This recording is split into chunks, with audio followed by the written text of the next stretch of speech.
All right, I'm so excited to talk to you about the energetics of the job hunt today. I think that this is something that people don't talk about very much. We're just not like it's very easy to see like a post that just says, "Oh, do these 5 things, do these 10 things, and you'll nail your interview." But really the practical is really doesn't do anything unless you've got the backing behind it, unless you've got your mindset behind it, okay? So I want to answer all your questions. I want to take everything that everyone has to say and address it, but also I'm going to go through some key things. So the first one is getting behind the new reality of a new paying job, a high paying job that values you. So the thing that gets in the way of this is your beliefs. And people argue with me on this, but I'm just talking to the people who want to get on board with it. Okay. So, because that's what it is. That's what it's been true for me. And it's like, I want to share it with people who actually really want to believe that you can change anything in your life if you can just master your mindset, because that's the truth of it. And if you don't believe me, then this is probably not for you, because you can totally master your mindset and change everything. So, the first thing is getting behind your new reality. So, the things that are going to get in the way of this for most people, and even just in the first week, I've had people like in my identity challenge and my containers, they're always working through limiting beliefs. Some of the most common ones are I'm dealing with age discrimination. And it's like, this is a real thing. I'm dealing with the economy. This is a real thing. And so I'm just going to say it's not that these things are not real. It's just what you believe about yourself and what you believe is possible despite these things being real. And yes, in some cases things are harder, and it's like let's just deal with the fact that it's harder and then proceed, right? Not get stuck, not get blocked by the fact that this is so hard and this is my roadblock and I can't move past it, but thinking, okay, yes, this is harder, and how am I going to move past it? How is this going to be my journey? So some of the limiting beliefs that come up are I'm too old, I'm too young. Another one is I'm not good at interviewing. I just don't like talking about myself. I'm just not really into networking. I don't have enough experience. Other candidates are better than me. People just don't see me as that person. And then if you, for example, have been rejected a bunch of times, people think, oh, it's because there's no demand for what I do. It's because I don't have enough of this or I don't have enough of that. I need to get more. So it's always that more mentality. Or you were told something once and you made it to mean that it was the ultimate truth. So, for example, I had one of my clients be told that she talked too much in interviews. Someone told her, or she had the impression that she was talking too much. And I'm like, well, why do you have that impression? And she said, because people always say, oh, well, I guess that takes care of my next question then, because she already said it. And then she's like, and then I don't get the offer. And so that is a belief that she was forming about I talk too much. And that's a belief that we need to challenge, because is that ultimately true? Does she talk too much? Well, maybe not for the people that hired her already, right? Because she's been hired in the past. And it's like, well, if you've already been hired, then obviously you don't talk too much for the people that hired you because they thought you talked the perfect amount and they liked what you said, right? So we can't make something that someone says one time mean something about ultimately what's possible for you or ultimately what you have to change, right?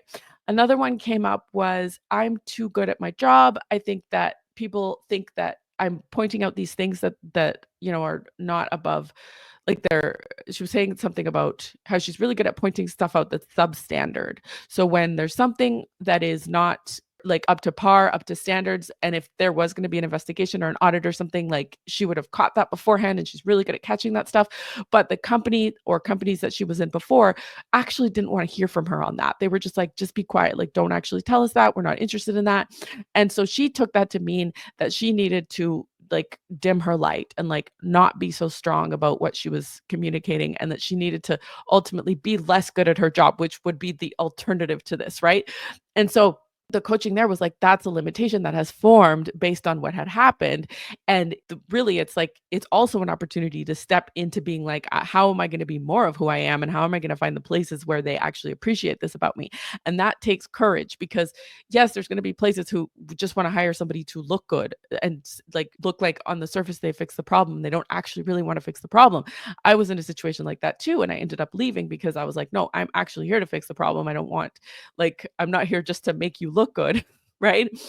Like, I'm actually like, that's like somebody of integrity. They're like, no, I actually want to fix it. So it's like, the answer is not to become less. It's not to talk less. It's not to do less or be less. It's to actually say, okay, how is this an opportunity for me to find my actual people, for me to find a better fit, for me to find an actual match for where I need to be? Because obviously, this is the wrong address. Like I was saying, she's the right package at the wrong address. And that's happened to many of you, I know, right? You're in a situation where you are not appreciated, you're not valued, yet you will be at the right address.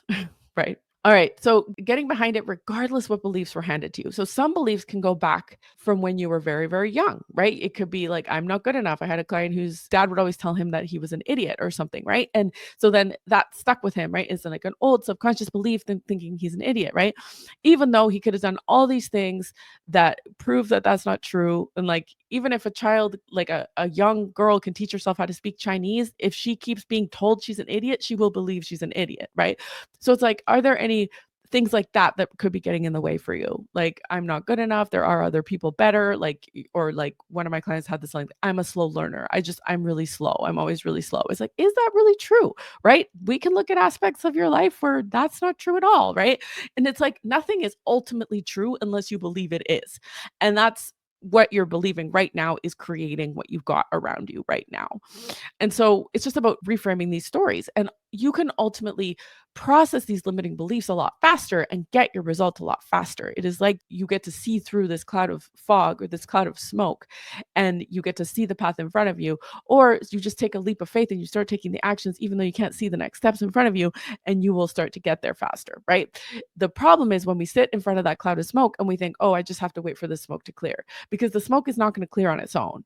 It just won't, right? You'll sit there forever and just be like, well, it's just this is just the economy smoke. I need to wait for it to clear. And it'll be a form of self-sabotage to use it as an excuse for why you're not moving forward, right? And if you really want to move forward, right? Sometimes it can be you're feeling comfortable in where you're at. And sometimes there's nothing wrong with that. Like, I don't have a problem with that. But if you are feeling comfortable where you're at, but you want to leave and you have this little nagging itch that kind of comes into your mind all the time, and it's like, oh, I really don't like this, I'm bored, I don't like what I'm doing, like I really want it, like you're dreaming of the days when you could do something that actually is meaningful to you and stimulating and exciting, and you want that, but you're just like not taking the action. It could be because you're very comfortable where you are and you fear something on the other side. So one of my clients was like, I fear I'm going to let my family down financially because I did this before. I took a leap of faith before and it didn't work out, right? And then it's like, well, the choices are just never take a leap of faith again and just stay there where you are for the rest of your life, or for until something happens out of your control, right? And that's an option. You can totally do that. It's an option. But you can also do the work to clear that belief of like, I'm going to let my family down, right? It's like, okay, well, how is that not true? How have I never let my family down before? If I did, like my definition of let my family down, what would I do? How would that proceed? What would I be after that happened? Because we're such resourceful, such powerful humans that we are not going to let those things happen, right? It's incredible. Like, especially if you get put into a position where you're like, okay, I have to figure this out, you will all of a sudden start figuring it out, right? Like, so sometimes comfort is good, and sometimes you want to be aware of it because it can keep you stuck for a long time, right? So sometimes it's like, if you're discontented, it could be the best thing ever, and you could be like, okay, I'm ready to change this shit. I'm ready to shift. So that's how you kind of do it.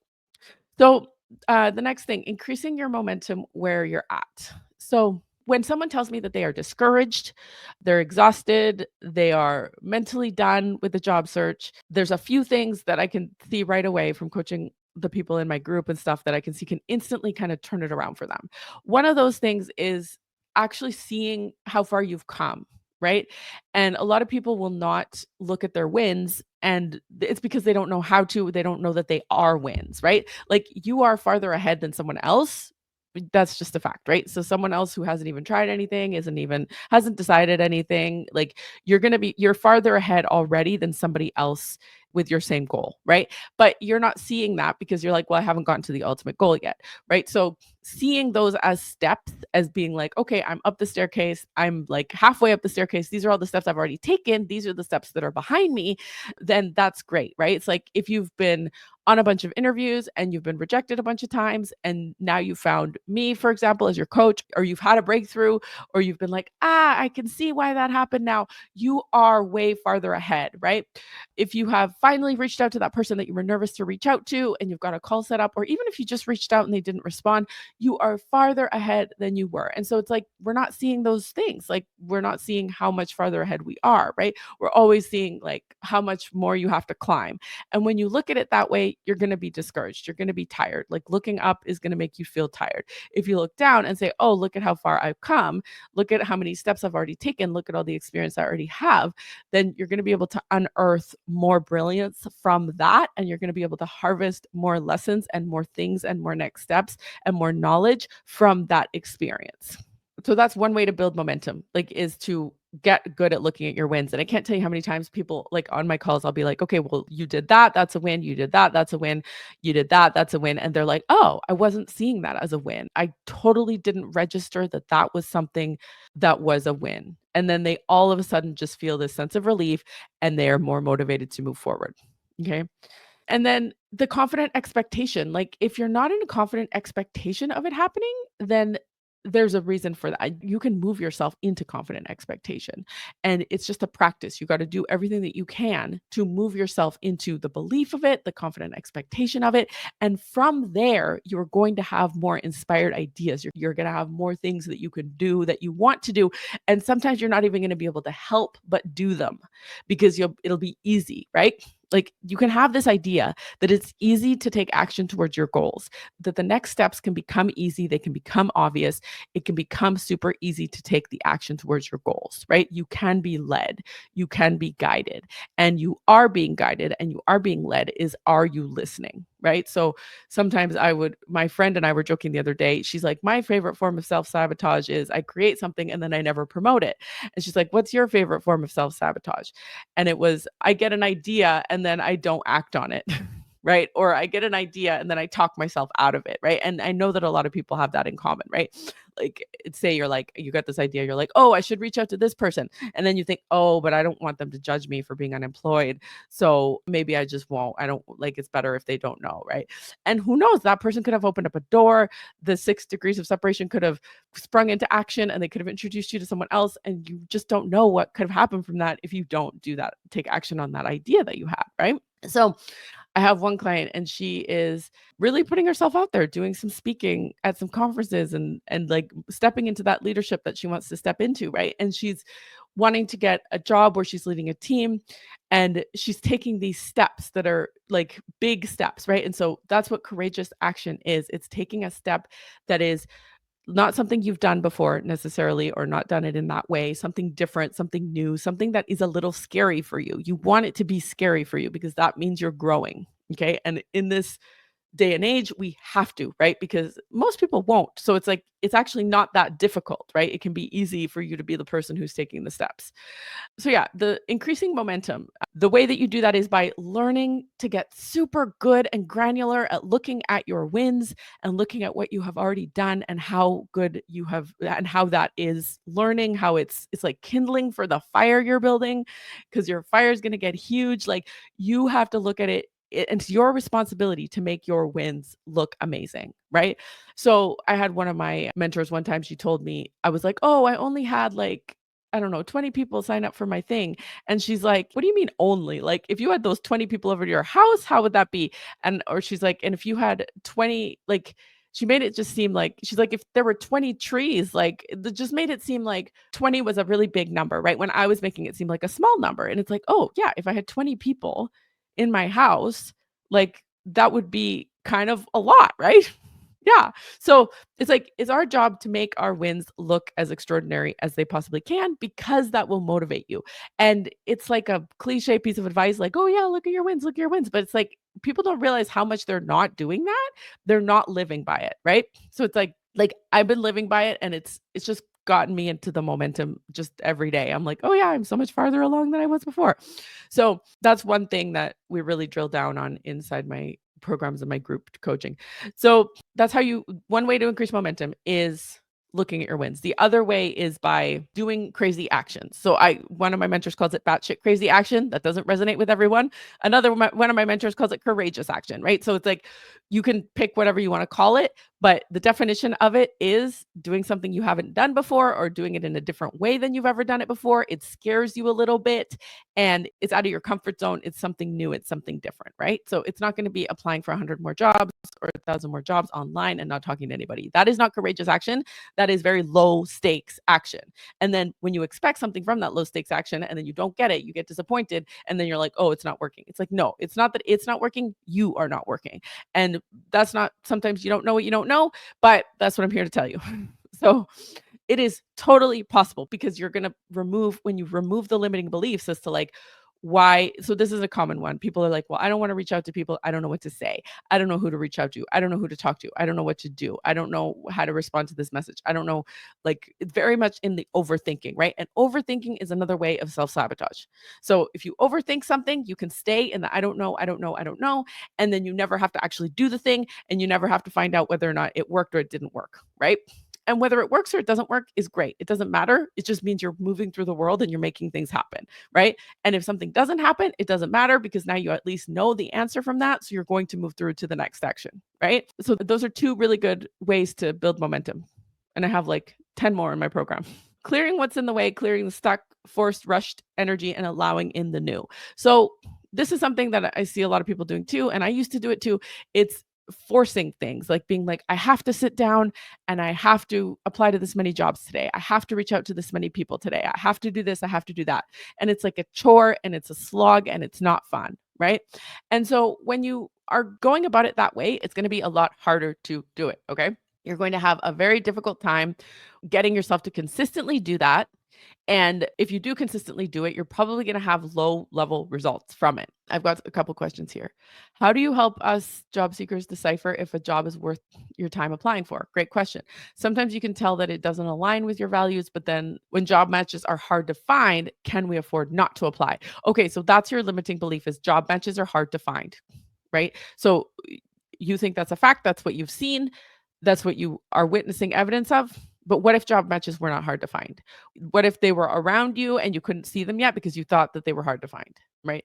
But I will answer the question of how do you decipher if it's worth your time. So this is where you can trust your gut, right? It's like asking yourself a question like, do you want to apply for that? Does it feel exciting to apply for that? Do you like, what is it about it that you like?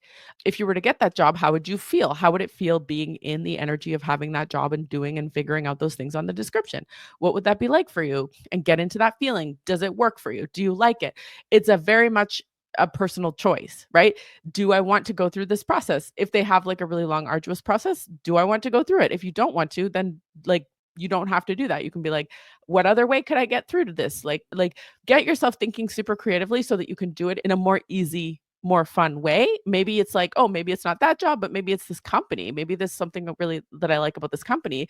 And maybe there's other opportunities available if I speak to some other people, right? Maybe like opportunities are unlimited. There's always more coming up every day. Like we want to shatter that when job matches are hard to find. Okay. That is a thought. It's not an ultimate truth. Nobody said there's no chalkboard in the sky that says job matches are hard to find for Ramona. That's not a thing, right? So when I was applying and I had my 3 offers come in and I had this stuff happen and I wanted to get a job at a tech company. I wanted to be downtown and I wanted to be exactly like the same pay I had before, which I was told was impossible, right? And the job I got was not posted. It wasn't something that like they had given up hiring for it, right? And then I reached out to somebody who I knew who I had helped onboard at my last company, and she happened to say, "Oh yeah, my husband's company is hiring for that, I think. Let me check with him because I don't know what happened." She's like, "They kind of just gave up on the hiring process." So she's like, "Let me see if they're accepting applicants. Like send me your resume," right? And so that came together really well. It was like 2 interviews and a phone call with one of the executives, and I was hired. It wasn't a lot of hoops I had to jump through. It wasn't hard. And it's because I believed it could happen easily, right? You say, yes, I need to start doing more research on the companies. Yeah. Like what sounds fun for you? Get into the energy of and the momentum of, oh, this can be fun. This can be easier than I thought. This doesn't have to be such a long, arduous process. There are opportunities everywhere. There are opportunities opening up every single day. Things are happening behind the scenes that I'm not able to see yet because I'm not open for it yet. I'm opening myself up for all these opportunities that are already there. It's like I said in the beginning, you're clearing that cloud of smoke, right? You're willing to see through the cloud of smoke and you're willing to just keep walking through it until you can see the other side, right? And that's going to take some repetition on your part. It's going to take some courage on your part. It's going to take you doing some stuff you haven't done. And it's going to take you believing some things you've never believed before. Okay. So, and if you can't get to that point, you can say, it's possible that this could be easier than I think. It's possible there could be more opportunities than I'm aware of right now. It's possible that there could be at least one more opportunity that I haven't seen. It's possible that there could be one opportunity opening up right now for me that I would be perfect for. It's possible, it's possible, it's possible, right? And then you start to open up that possibility. And that's what's called the bridge thought. Another question: at what point of career should we accept whatever we have achieved and do not try anything new? For example, a switch to how to know something we are really good at. So we do think we are good at and not to waste time and whatnot. Thank you. Okay, so first question: at what point in my career should I accept whatever we have achieved and not try to do anything more? So I don't believe that there's any point where we need to do that.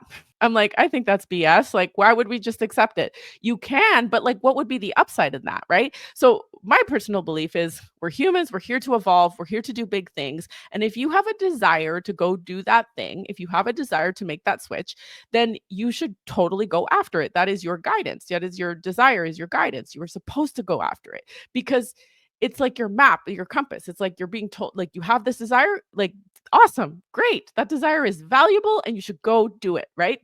And then if the only reason people wouldn't do it is if it's like it's too hard and they believe they can't, or you have a valid reason for changing your mind, right? And if you have a valid reason for changing your mind and you're like, I discovered a little bit more about the career and it turns out I don't actually want to do it or I don't like it, then totally fine, right? But if it's because I don't believe I can do it, it's too hard, and you haven't worked through the limiting beliefs, that's your challenge, is to work through the limiting beliefs and create it for yourself. So like, hopefully that's clear. I don't believe you should ever stop trying. I don't believe you fail unless you give up on purpose. And sometimes there's totally valid reasons for giving up, but sometimes there's not. Okay. Yeah. So don't give up because you don't believe in yourself or because it got too hard or because someone told you couldn't, or like, those are all really bad reasons for giving up. Right. A good reason for giving up would be like, I looked more into it and I decided I don't want to do it. And I'm consciously making the decision to quit and I'm okay with that. Right. Totally fine. Your second question is, how do we know something we're really good at? Well, first I would say, do you enjoy it? And then, because we all start out at something, you might say, oh, I want to play golf. And you might not be very good at it in the beginning, but it's worth the practice and the struggle to get good at it because you want it so bad and you really enjoy it. So, but also I would say, like, you probably know what you're good at and what you're not good at. And it comes back to that desire. Do I want to get really good at this thing? Do I enjoy it? Am I enjoying the learning of it? Is it worth it for me? Like, is it worth it putting in all the effort to get the result? Or am I just like, nah, I'm not bothered with it, right? Like, for example, with a coaching business, like the kind of business I have, people are told, oh yeah, just get into coaching. It's really easy. There's low barrier to entry. You can make a ton of money really fast, blah, blah, blah. And then a lot of people believe that it's so easy, but they're not willing to actually put in the work and the time and the effort, marketing to their people, helping their people ahead of time, and putting in the reps and putting in the, all the work that it takes to actually help people. They're not actually willing to do that. So they end up quitting, right? But the people who really, really want it will continue to do it and they will start to enjoy the process even when it's very hard. So it's really, the question is, do I want it? And am I willing to work it until it works? And then you said, so we do think we're good at and not waste our time with what we're not. So yeah, again, it comes down to the desire. Do you want to be good at it? If you do, are you willing to do the work? If yes, go for it. Okay. It's like, that could be your challenge that you give yourself that you want to do. And you can, like, yes, all challenges are going to have hard moments, right? And it's like, are you willing to do that? So hopefully that answers your question. Christina, she says, a high-paying job at what cost to you and others personally? Creatively can be used for good intentions that uplift others and increase the prosperity or others less fortunate. Yeah. So I think you're saying you have a belief that a high-paying job comes with a cost to you and others. But a high-paying job can't, like you said, I think you kind of answered this. It's like, it can be like, when you're more resourced, when you're happier, you're going to create good in the world.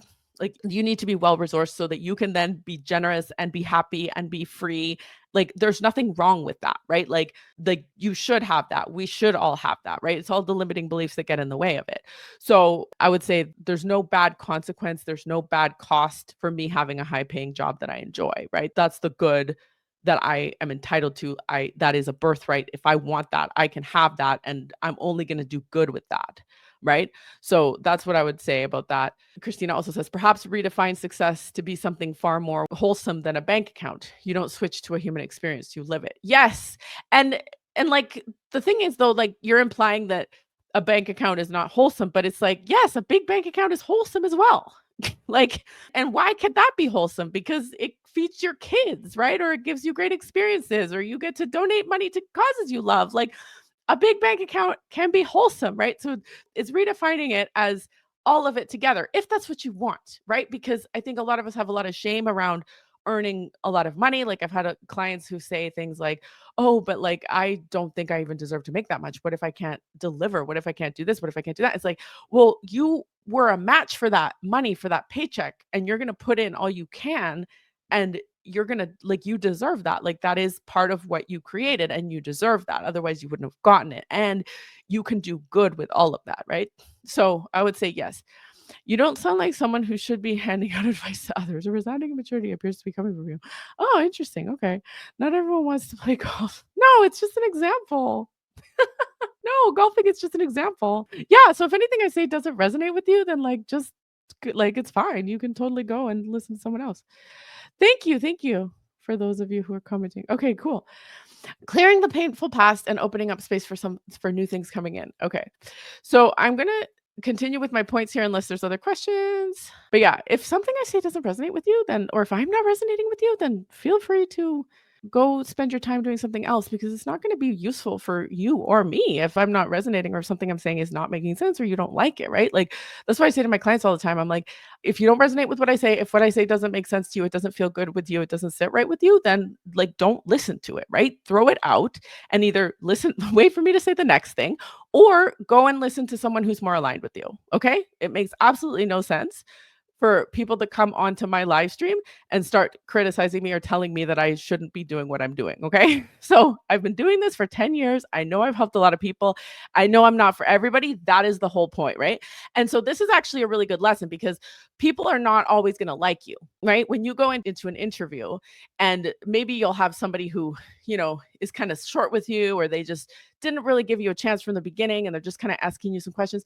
Like you get to actually say to yourself, okay, I don't think this is a match and I don't need to continue with this. Like, this isn't feeling good for me. I don't think this is right. Like, I've had so many clients that go into a situation and they don't like, it doesn't feel good to them. Maybe they're not even being respected. Like, I had one client who went in and she said that the people were on their phone and they weren't paying attention to her. And so she was answering the questions and they were just like kind of looking on their phone. Right. And so I said to her, I'm like, there's no reason for you to be treated like that. Like you can totally within your rights say, I'm actually going to be, I think we should reschedule this for a time when you have time and attention. And I think that we should do this at a time when you have the time to actually give this your full attention because this is important to me. And I would rather not interrupt whatever you're doing on your phones. Right. And so they both perked up and they were like, okay, we're sorry. We are going to pay attention. Right. So it's like, you don't have to be in a situation that isn't like you can remove yourself from those situations. And I would advise that you do. All right, let's continue with the points I had. So clearing the painful past and opening up space for something new. So a lot of us have a lot of fear and shame around the past. So a lot of us have fear and shame around the past about being laid off, for example, or being fired or having something that happened to us that we made it mean something about us in that experience, right? So I had one client who was told something like she wasn't working hard enough or she wasn't doing something properly. And she's such a thorough person. She works so hard. And this was like so detrimental to her, right? She was like, oh my God. So she went and took a bunch of more courses. She did more, she did more, she did more. And then she ended up just getting laid off because of politics or whatever happened. And she had so much shame around this, right? And then when we coached on it, she was able to open up to, oh, that wasn't actually true, right? Like I had worked hard. It turns out she actually had gotten an amazing result for the company, right? She had an amazing result for the company and she had done all the things. It was just this one person's opinion that they said to her, and she just grabbed onto that, because we will often hang on to the worst things people say, or we'll hang on to the things that people say that are the negative, right? Even if we have, 100 positive comments, 100 thank yous, right? We're going to hang on to the one thing that people say that is negative, and then make it mean something about us, and then make it mean that we have to hide and get smaller and not continue, right? And that is an area of growth, because we don't want to be affected like a lot when people say those things to us, because that's just going to create smallness for everybody, right? So yeah, I was actually on a live stream with one of my mentors, and she had said she swears a lot. She says the fuck word a lot. And somebody was like really upset about this. Like they were like, oh, you can't swear and blah, blah, blah. And so she's like, you know what? I think we're just going to remove this person from the live stream, because they are not a good fit. So I think that like it's probably best that they just go on their way, and we continue with the live stream, because I'm going to be swearing. That's just what I'm going to do. I'm not going to change things, right? So and then she's like, and that's just a perfect example, because like women especially are socialized to be like, oh, okay, I'll stop swearing. Sorry. Like, oh, okay, I'll stop giving advice. Sorry, I'll get smaller. I'll do what you say because you have this opinion. It's like, no, it's like, you can have your opinion, totally fine. I'm not mad at you, but you probably shouldn't be here. Just go find something that works for you. No harm done. I love you. Bless you. Bye-bye. All right. So the clearing the pain from the past, and then any other questions that any of you had here. Yeah. So lots of pain from the past comes from, I think, our childhood and not feeling good enough. That's a big one. Also about earning money and not feeling like worthy of earning money, or thinking that money is bad, thinking that money is the root of all evil. Like that will mess you up, right? If you want to earn more money, like because you want to do good in the world, you want to use it for good, but then you think that you don't deserve it, or you think money is bad somehow, right? Or you think that like people who earn a lot of money is bad. And it's like, that's not true. How many people that earn money are philanthropists and do really great things in the world? And why shouldn't you be one of those people? Or even if you don't want to. One of my mentors was like, yeah, she's like, I bought a new car and I'm not embarrassed about it. And I'm not like ashamed about it. I think that we should go get the things that we want to get. And if you can do it while helping people at the same time, then I think that's the joy. That's the joy of life. Everyone says they want to help people, but in what way do you want to help people, and why? Because there's a deeper meaning to it. So somebody said earlier, they were like, at what point should we accept whatever we have achieved and not try for anything new? And I think that that's like the question is coming from, like, there's a reason why I shouldn't. Is like, why? Is it because you feel like you don't deserve it, or because you feel like it's not, like you can't do it, or like what is it for you that you actually feel like that there's a reason why you shouldn't? And like I said before, it's like if you actually make a conscious decision not to, that's totally fine. All right. Well, I've gone through all the points. I've answered all your wonderful questions, and I think I will turn this into a podcast YouTube, because it was great and it was wonderful to be here with y'all. And I'll drop the link to grabbing my free training in the comments, so you can sign up for that. And I will follow up with any of you afterwards. If you have any questions, you can leave in the comments. Okay. Thank you so much.